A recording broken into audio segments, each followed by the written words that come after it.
And in the south of the Sahara, we start in these small towns without light, without plumbing, without nothing, people that has never seen a camera. Basically, we start to call them from the mosque and from the mosque in the imams, in the minarets. They began to call all these people, and they began to form in line. So they were not praying; they were just waiting for us.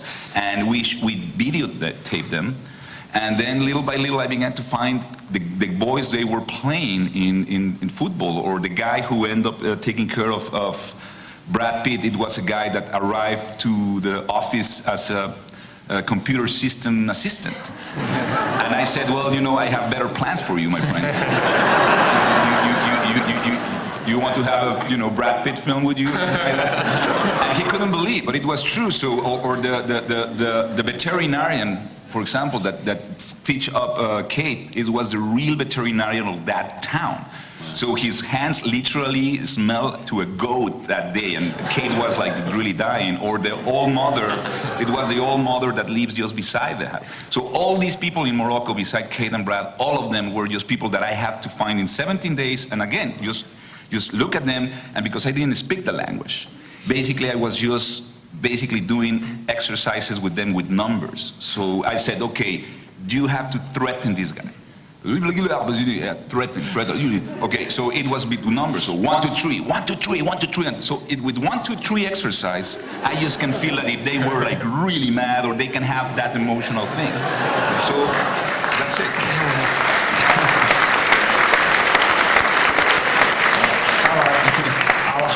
Alejandro started as a disc jockey in Mexico City, and he has generously offered to give me voice lessons. Let me just add one thing. The most scary thing for me was to cast in Japan. In Japan, I was very, very stubborn to cast a deaf Japanese girl because I thought that it was politically correct to have a real deaf Japanese. So when I went there 1 year before to start the casting, I had myself with my bad English trying to convert my Spanish to my English. Then I'm in English speaking to a Japanese translator. And then the Japanese translator to a deaf sign language Japanese translator. That at the same time, there was a small girl completely afraid in front of me, which was deaf, and the translator in sign language said something. So I said, can you say, I don't know, have this girl have some time imagine some sound or something? Can she ever imagine something? So I said that in English, then this girl, the girl just stand up like that, she thinks 1 minute, then she returns in sign language, the sign language to Japanese.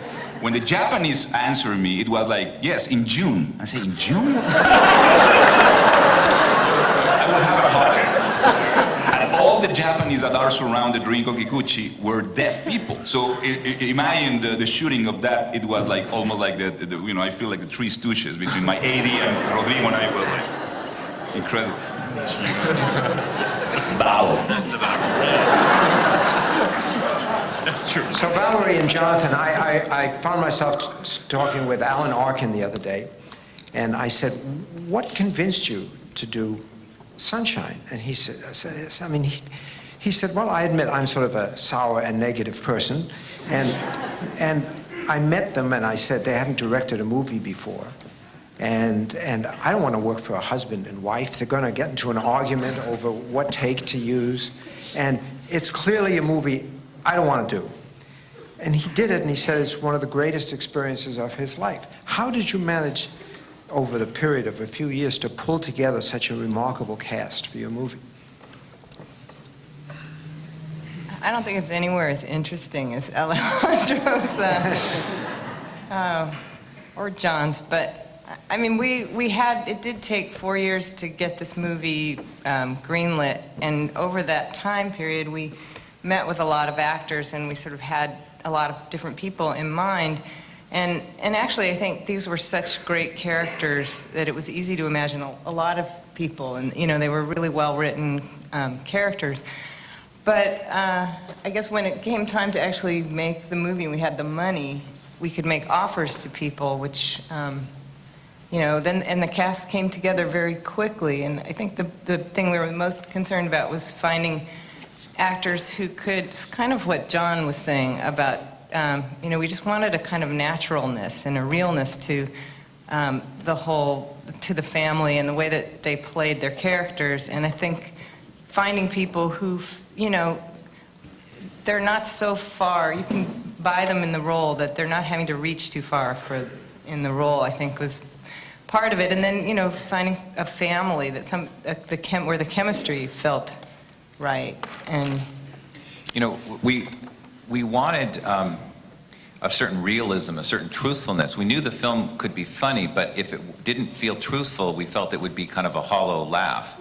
And so the challenge is to find actors who can give a real truthful moment and yet still understand comedy enough to just, you know, be there for the humor. So, and then you have to make sure they're all kind of in the same movie. So we had a week of rehearsals where we could really improvise and develop those relationships, because we knew that the biggest challenge was to create a family that seemed to have a history.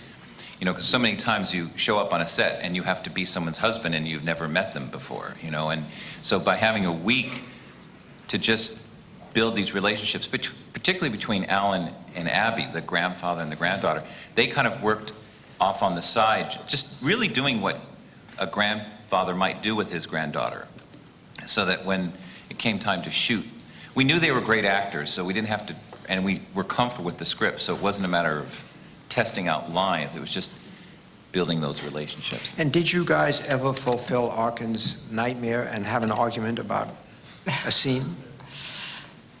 we worked all that out in the 4 years that it took to get the movie made. I know it's boring, but we didn't really argue.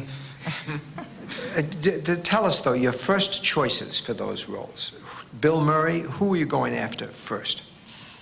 Well, it's kind of a little bit complicated by the fact that we were at a studio for 3 years, and you know, their way of making a movie like this is to cast people who, you know, they can sort of put on the poster, and it's just a different way of building a cast. So I think we did go down those roads early on because we were trying to get, you know, to make it in the studio way, which was, so we did offer it to